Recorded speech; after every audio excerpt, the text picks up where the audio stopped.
بعض لوگ یہ سمجھتے ہیں کہ مجلس میں بہت ہو گیا علی علی کیوں ہوتا ہے علی علی.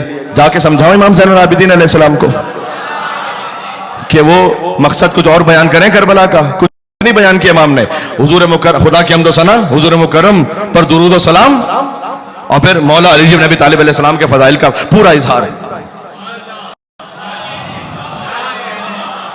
دیکھو میں ایک جملہ کہہ رہا ہوں, اب جس تک بات پہنچ جائے. مسمع ایک صحابی ہیں امام صادق علیہ السلام کے, تو وہ آئے امام کی خدمت میں, عراق کے رہنے والے تھے. امام نے خود پوچھا کیا تم اہل عراق سے ہو؟ اس نے کہا جی مولا. امام تھے مدینہ میں, تو امام نے فرمایا کہ کیا میرے جد حسین کی زیارت پہ جاتے ہو؟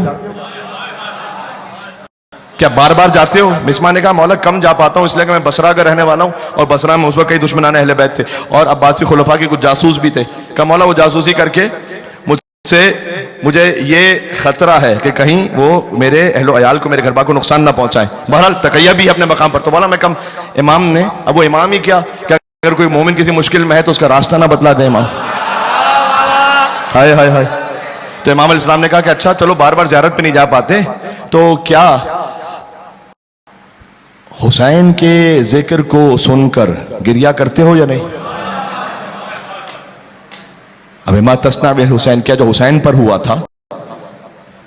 دیکھو یہ وہ زمانہ ہے امام صادق علیہ السلام کا کہ کتنے ہی حسنی سادات علیہ السلام میں سے امام زادے شہید ہو رہے تھے. امام صادق نے یہ نہیں کہا کہ تم حسین پر گریہ کر رہے ہو تو کیا ساتھ میں ان کو بھی ملا رہے ہو یا نہیں ملا رہے ہو. اور توجہ رکھنا, میں کچھ کہہ رہا ہوں. کہ حسین پر گریہ کرتے ہو نہیں, وہی حسین کے مصائب پر. امام حسین کے غم اور گریہ اور عزاداری میں خالص رکھیں اس کو, پیور. امام زادوں کا بھی, کتنے امام زادوں کا خون وہ مل نہیں سکتا امام حسین علیہ السلام کے غم کے ساتھ. اب اسے میں نے کہہ دیا جو کل سمجھ میں آ رہی ہے بات. پیور رکھو.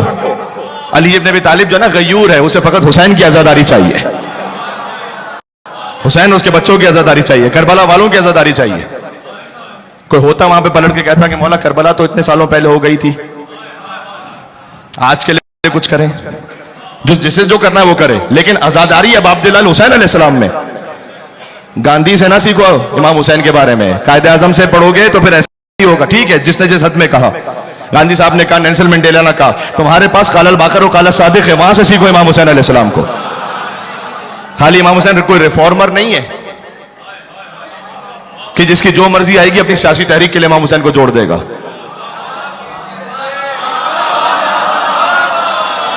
امام حسین ذرا روایات کو جا کے پڑھو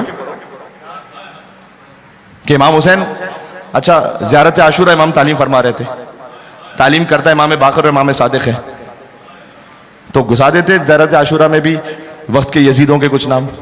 نہ اسی یزید پہ لعنت بھیجو جو حسین کے زمانے میں تھا.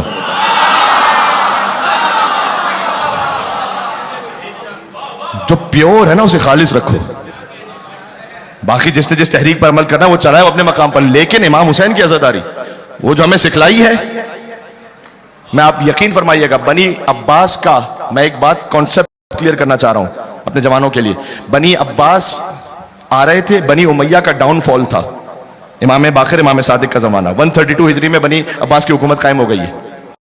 اور تو اس وقت جب امام نے زیارت ارشاد فرمائی نا, جس میں بنی امیہ کے بڑے بڑوں کا نام لے کر امام نے لعنت بھیجی, تو یقین جانو پولیٹیکلی سیاسی طور پر وہ بنی عباس کو بھی سوٹ کرتا تھا کہ امام بنی امیہ پہ لعنت بھیج رہے ہیں. کیوں؟ ان کے دشمن تھے وہ.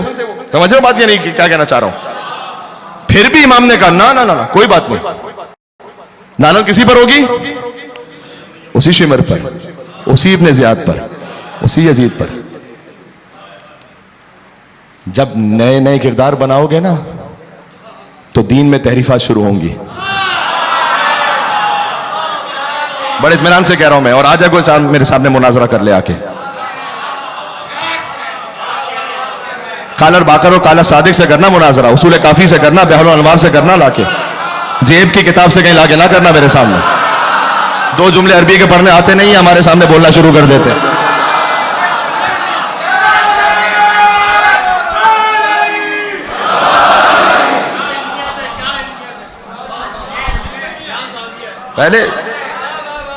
پہلے تو بغیر اعراب کے عربی کے پڑھنا تو سیکھو کہ امام نے کہا کیا ہے. عربی کا نہ تلفظ ٹھیک ہے، پتہ نہیں کون کون سے لوگ. تو یہ ذات ذہن میں رکھنا کہ اس کو پیور رکھو.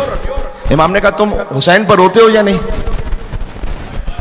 یقین جانو میری گفتگو ہے، میں نے یہاں تو نہیں، پاکستان میں کسی اور جگہ پہ کی تھی، اور وہ کیونکہ تھوڑی سی حساس ہو جائے گی اس لیے میں پورا کھول کے اس کو نہیں کہہ سکتا. اس گفتگو کا موضوع یہ تھا، باہر سے معذرت، اگر امام کے زمانے میں واٹس ایپ ہوتا نا تو ہم کیا کرتے ہیں؟ آپ یقین جانیں جو ہمارے دماغ میں عزاداری کے سیاسی نظریات چل رہے ہیں نا، ہم امام، تصور کرو امام زین العابدین علیہ السلام کے زمانے میں ہم بھی ہیں. ایک مثال دے رہا ہوں، واٹس ایپ فیس بک بھی ہے. فرض کرو حملہ ہو گیا مدینہ پر، واقع حرہ، امام مدینہ میں ہے، ہزاروں لوگ قتل ہوئے. دیکھو جو مظلوم ہے وہ مظلوم ہے، اس سے مجھے کوئی انکار نہیں، کوئی انکار نہیں مجھے. جو مظلوم ہے وہ مظلوم ہے، لیکن کیا حسین کی عزاداری کے برابر ہے؟ یہ الگ سوال ہے. اچھا یہ بھی یاد رکھنا سمجھنے کے لیے، ہر مظلوم بھی ضروری نہیں ہے کہ دین اس کا حق پر ہو. مظلوم ہے، میں مثال دوں تمہیں، روانڈا میں کتنا جینیسائیڈ ہوا، قتل عام ہوا، لاکھوں بچے مارے گئے، بڑے باندھے گئے. تو مظلوم ضرور ہیں، انہیں اللہ سبحانہ وتعالیٰ کی جانب سے اجر ملے گا، کمپنسیشن ملے گا، لیکن کیا ان کا دین بھی حق پر ہے؟ مظلوم ہونا اور بات ہے، کسی کا حق پر ہونا دین پر وہ الگ بات ہے. مکس نہ کرو چیزوں کو، الگ الگ عنوان ہے. میں آپ کو بتاؤں یہ ہمارے یہاں سے ہسٹری پڑھی نہیں جاتی. بنی عباس نے جب بنی امیہ کو مارا ہے نا، تو بنی امیہ سے بڑھ کے ظالم کون ہوگا؟ لیکن اگر ہم خالی اس اینک کو لگا کے دیکھیں، انہوں نے بنی امیہ کے کتنے بادشاہوں اور کتنے بڑے بڑوں کی قبروں کو کھود کر ان کے لاشوں کو نکال کر ان کی لاشوں کو جلایا. تو میں تو دیکھ کے کہوں گا بڑے مظلوم ہیں. تو کیا میں عزاداری میں شامل کر لوں؟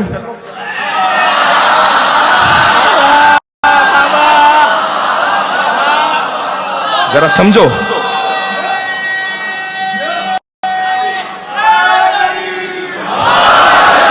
یہ بات سمجھ میں آ رہی ہے؟ تو بنی امیہ کا ڈاؤن فال ہے، بنی عباس آ رہے ہیں، بڑا سوٹ کرتا ہے انہیں کوئی بنی امیہ پہ لعنت بھیجے. یہ ایک جملہ جو خام خواہی دیکھو ذہنوں کو تشویش میں ڈال دیا جاتا ہے. جب بھی کوئی آپ سے کہے نا کوئی بات عزاداری کے بارے میں، اسے کہو یار کالر باکر تو دکھانا ذرا، آپ کے اپنے ذہن کی پیداوار ہے یا امام نے فرمایا ہے؟ صرف ایک سوال کرو. میرے لیے حجت تو کالر رضا ہے، کالر جواد ہے، وہ دکھاؤ. جو کہتے ہیں کہ جو گزر گیا یزید اس پہ تو لعنت بھیجنا بڑا آسان ہے، آج کے یزید پہ بھیجو. تو امام باقر علیہ السلام کے لیے بھی بڑا آسان ہے، وہ جو گزرا ہوا یزید ہے نا اس پہ لعنت بھیج دیں امام. ان کے لیے بھی آسان تھا نا، میں اس زمان میں بات کر رہا ہوں.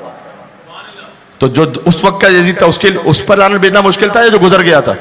جو گزر گیا تھا وہ تو مر کھپ گیا تھا، اس لیے کہ بنی عباس تو بنی امیہ کے خلاف لڑ رہے تھے. امام نے پھر بھی کیا کہا؟ اللہم لنا اولا ظالم ظلمک محمد وآل محمد وآخر تابعین لہو لا ذالک اللہم لنا الاسابت اللتی جہاد الحسین وشاید وباید وتابت لقتل اللہم خص انت ولا ظالم باللعن منی وابدأ بها اولا ثم لنا ثانی والثالث والرابع اللہم لنا یزید خامسہ ولعن عبید اللہ ابن زیاد وابن مرجان وعمر ابن سعد وشمرہ وآل زیاد وآل ابی سفیان الى یوم القیامہ. یہ مولا یہ سارے نام تو آپ بولیں جو گزر گئے، کوئی لیٹسٹ نام لیں؟ ان پہ کیا کر رہے ہیں؟ سمجھو، پیور رکھو. اب عبداللہ اللہ کو کس پر گریہ چاہیے؟ ہر ایک پہ نہیں چاہیے اللہ کو گریہ. میں نے عرض کیا مظلوم ہونا، دل سے ہمدردی ہونا کسی کا وہ ساتھ میں، اس میں کوئی شک نہیں ہے، کوئی شک نہیں. لیکن گریہ کس پر چاہیے اللہ کو؟ چاہیے حسین پر. اللہ کو حسین پر چاہیے گریہ. حسین پہ گریے سے ہوگا دل پاک. تو امام نے، اب اگر ہم ہوتے امام زین العابدین کے زمانے میں تو شاید ہم یہ کہتے کہ واقع حرہ ہو گیا، ہزاروں لوگ مارے گئے. آپ جانتے ہیں کہ مسجد نبوی کو استقبال بنایا گیا، سنا ہے آپ نے؟ یہ سب ہو رہا تھا. تو اگر میں اپنی چھوٹی عقل سے دیکھوں امام عزاداری کر رہے ہیں، امام زین العابدین، میں کہوں مولا آپ کی عزاداری کا فائدہ کیا؟ یہاں پر اتنے لوگ مارے جا رہے ہیں، مسجد نبوی کی بے حرمتی ہو رہی ہے. آپ قصاب سے پوچھ رہے تو نے ذبح کرتے ہوئے پانی پلایا تھا یا نہیں پلایا تھا؟ بکروں کو دیکھ کے رو رہے ہیں آپ، یا انسان مارے جا رہے ہیں. بات سمجھ میں آ رہی ہے میں کیا کہہ رہا ہوں؟ اتنا بکروں کو دیکھ کے رو رہے ہیں. ارے یہاں انسان مارے جا رہے ہیں, پتہ نہیں کتنے عورتوں کی بے حرمتی ہو گئی ہے. تو آپ اسے عزاداری میں لے کر آئے نا, تب آپ کی عزاداری پوری ہے. یقین جانو ہم امام زین العابدین کے بارے میں پتہ نہیں کیا کچھ بول رہے ہوتے اس وقت, کیونکہ ہم نے عزاداری کو جو ہے نا اپنے چھوٹے دماغ سے سمجھا ہوا ہے, جہاں کہیں جس کو چاہتا ہے اٹھا کے فٹ کر دیتا ہے. اور اس لیے کہ عزاداری کے حقیقی وارث امام زمانہ علیہ السلام ہے نا, اور وہ پردہ غیبت میں تو کوئی پوچھنے والا نہیں, کوئی بولنے والا نہیں ہے. ہاں, جو بھی بول دو ان کے نام پہ. تو بات سمجھو, قال الباقر و قال الصادق سے ایسے بات کرو عزاداری کے بارے میں. اور جب آپ نے ایک سٹیپ اٹھایا نا, آپ نے کہا دیکھو دور حاضر کے یزید پہ میں لعنت بھیجتا ہوں اس پر, لیکن عزاداری کا معاملہ کچھ اور ہے. بات سمجھو, مکس نہ کرنا بات کو. جب آپ نے دور حاضر کا یزید بنایا تو پتہ نتیجہ کیا نکلے گا؟ خود بخود اس کے مقابلے میں کوئی دور حاضر کا حسین بھی ہو جائے گا.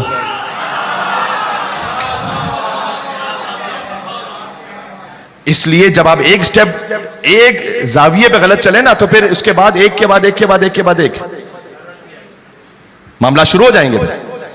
اس لیے جو امام نے سکھلایا ہے, جس طرح سکھلایا ہے, مثال کے طور پر کوئی بھی لفظ کہے, آج کا یزید, آج کا آپ کہیں کہ امام علیہ السلام نے کیا کسی کو بھی اپنے زمانے میں یہ کہا ہے اور عزاداری میں اسے شامل کیا ہے؟ یہ سوال ہے. کیا ہارون رشید کا نام لے کر امام نے عزاداری میں شامل کر دیا؟ اس سے بڑا کون ہوگا؟ مامون رشید سے بڑا کون ہوگا؟ اماموں کا قاتل ہے نہیں, وہی امام نے کہا وہی زیارت عاشورہ پڑھو. کانسیپٹس کلیئر رکھو. ہاں, بڑا آسان ہے. اب آپ چونکہ سوشل میڈیا ہے نا, تو کوئی بھی 2-3 پوسٹیں آتی ہیں تو جوان کا ذہن بہک جاتا ہے. سمجھ آ رہی بات؟ میں امام صادق علیہ السلام کے زمانے میں اگر ہوتا, تو میں کسی خاص حوالے سے کہہ رہا ہوں, تو میں تو ان سے کہتا کہ مولا آپ یہاں بیٹھ کے عزاداری کر رہے ہیں, حسین حسین کر رہے ہیں, وہ رو رہے ہیں, یہاں پر کتنے ہی بچے جو ہے نا دیواروں میں چنوائے جا رہے ہیں. تو ہے یہ ظلم تو ہے, لیکن کیا عزاداری امام حسین علیہ السلام, مجلس امام حسین علیہ السلام میں یہ مخلوط ہو کے گریا ہوگا؟ نا, حسین پہ گریا کربلا پہ خالص رہے گا. یہ میں امام زادوں کی بات کر رہا ہوں, اور تو کسی کی بات بھی نہیں کر رہا میں. سبحان اللہ. عزیزوں, یہ باتیں بھی کم کہتا ہے نا کوئی, اس کے لیے بہت کچھ اسٹیک پہ لگانا پڑتا ہے.